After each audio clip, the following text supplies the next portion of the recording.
大家好，我係小新，計下數先。哇，原來已經有3個幾月冇出片啦，好掛住各位嘅留言啊！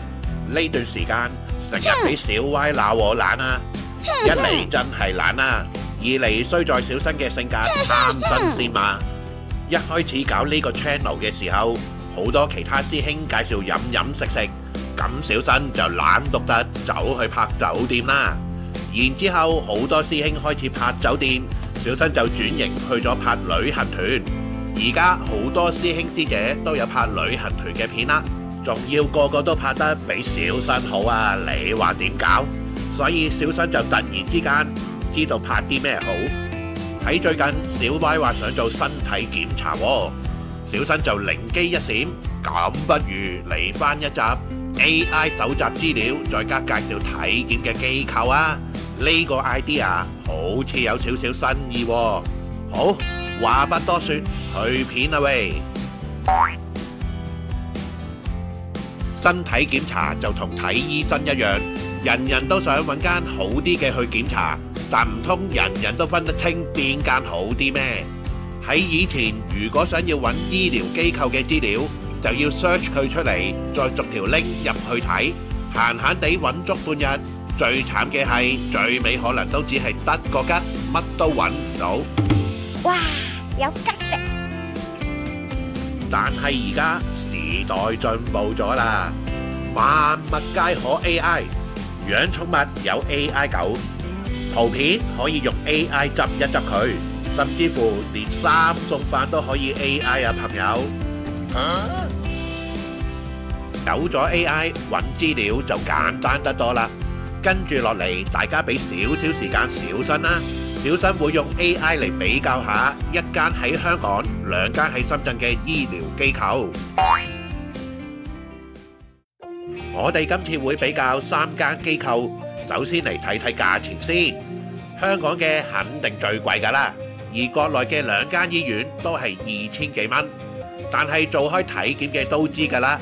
做多一個檢查同埋做少一個，價錢可以差好遠嘅。咁點樣比較呢？呢個時候，噔 AI 登場。我哋今次示範用嘅 AI 係屬於阿里巴巴集團嘅通義千問，網址就打咗喺頂啦。3間機構入面，香港嘅體檢機構大家都好熟悉，而港大深圳我哋以前介紹過。中間嗰間遠東醫院冇乜見過，我哋就嚟起下佢底先。而家我哋喺對話框打介紹深圳遠東醫院，跟住我哋就會見識到科技噶啦，嘣咁 AI 已經整理咗呢間醫院嘅基本資料出嚟啦。喺呢度可以見到遠東醫院係2006年成立嘅民營醫院嚟嘅，而佢哋嘅強項係婦科同埋兒科。但係咁簡單嘅搜尋梗係唔夠啦，我哋會向 AI 問多2樣嘢。跟住落嚟，我哋叫 AI 比較下遠東同埋港深2間醫院啦。佢哋2間邊間好評多？而最緊要係過去3年有冇發生過重大嘅醫療事故先？嚟返界面，我哋將頭先講到嘅問題輸入，而各位記得要撳埋下面嘅聯網搜尋。跟住又到 AI 嘅個人表演啦，見到佢轉速好快咁不斷咁搜尋資料啦，冇幾耐就俾咗個結果我哋睇啦，仲幫我哋整咗個表比較添啊！喺表入面見到啦，遠東醫院好評多，差評少，冇出現過事故記錄，所以嚟到呢一刻，我哋對佢嘅印象都唔錯噶。而當然，我哋到而家淨係比較咗醫院啫。所以跟住落嚟，我哋就要 AI 比較下3間機構嘅檢查內容啦。我哋首先要做嘅就係將3個計劃嘅檢查內容截圖做3個檔案，跟住我哋要好明確咁話俾 AI 聽，我哋俾咗啲咩資料佢，又希望佢俾翻啲咩資料我哋。喺呢度，我話俾 AI 聽，圖片名就係醫療機構嘅名。同埋圖片嘅內容就係女性身體檢查套餐，之後再話俾 AI 聽，我需要嘅係佢提取圖片入面啲文字，再比較文字嘅內容。我成套嘅提示詞就係咁。我哋跟住再將3張圖片加埋提示詞餵俾 AI 食，之後佢就會開工㗎啦。最尾佢會俾埋結論你，係咪好簡單呢？係咪好過自己做比較呢？老實講，普通人都唔會識得比較體檢套餐㗎啦。每一個大項目入面仲有唔少嘅細項目，我當各位識得比較，逐間比都要唔少時間。而家有 AI 就變相多咗個免費嘅簡單醫療顧問啦。最尾我哋見到 AI 俾遠東醫院嘅都市麗人套餐評價都唔錯，醫院嘅評價 OK， 套餐嘅評價都 OK， 咁小歪就決定試下佢啦。遠東醫院嘅體檢套餐係有得團購嘅。我哋首先喺美團搜尋呢一間醫院，然後拉落去有得揀體檢，再選擇女性體檢，喺呢度就可以買套餐啦。今次小歪選擇嘅係呢個粉紅麗人體檢醫，成為2699人仔。而買呢張券有幾點需要留意㗎？今次小新做各位嘅人肉 AI 啊，將啲重點放晒喺熒光幕。而喺買咗券之後，要點樣預約呢？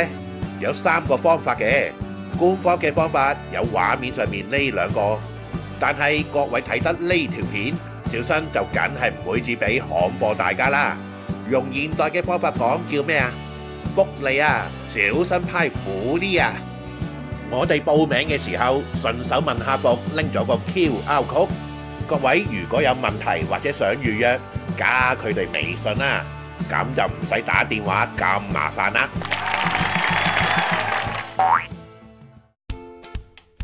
遠東醫院係喺湖背站，而去湖背站最方便嘅方法係喺蓮塘過關，坐3個站就到。而如果各位係由羅湖過關嘅話，就要搭3個站到大劇院，再轉2號線坐1個站。嚟到湖背站之後，我哋由 D 出口出去。上到嚟之後，學小歪咁踩個急 brake U-turn， 之後過多一條馬路仔，然後再行多100零步左右，就已經到達醫院㗎啦。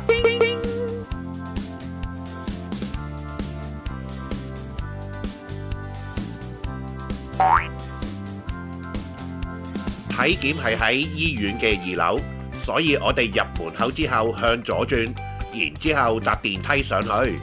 上到嚟會見到醫院雖然唔大啊，但係由於訪客唔算太多啦，所以成個空間感都幾滿意嘅。衛生方面，小新特登巡查下最能夠反映事實嘅地方，就係廁所啦。雖然只係得3格咁多啦，但係都省到立立令㗎，乾淨嘅程度完全揾唔到位去挑剔。好，環境簡單睇過啦，基本上係 OK 嘅。而家係時候講返體檢嘅流程啦，同其他醫院差唔多啦。上到嚟先去接待處登記，然之後就要去抽下血、量下血壓之類啦。之後小歪要跟住姑娘去做各種檢查，小新就影唔到啦，但係可以聽小歪做完體檢之後講下各種感受嘅。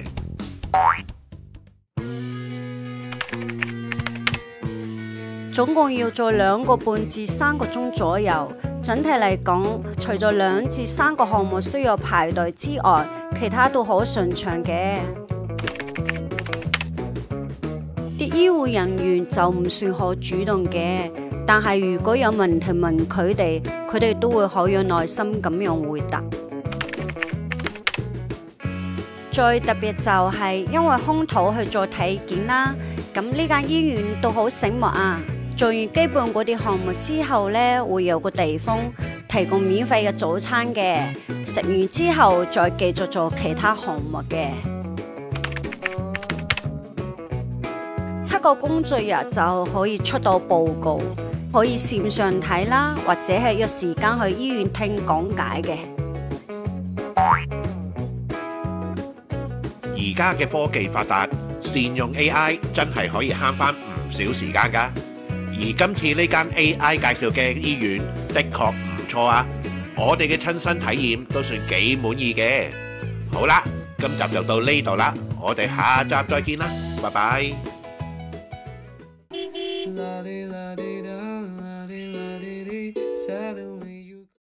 如果鍾意呢條片，請記得點讚、關注同埋轉發，多謝各位。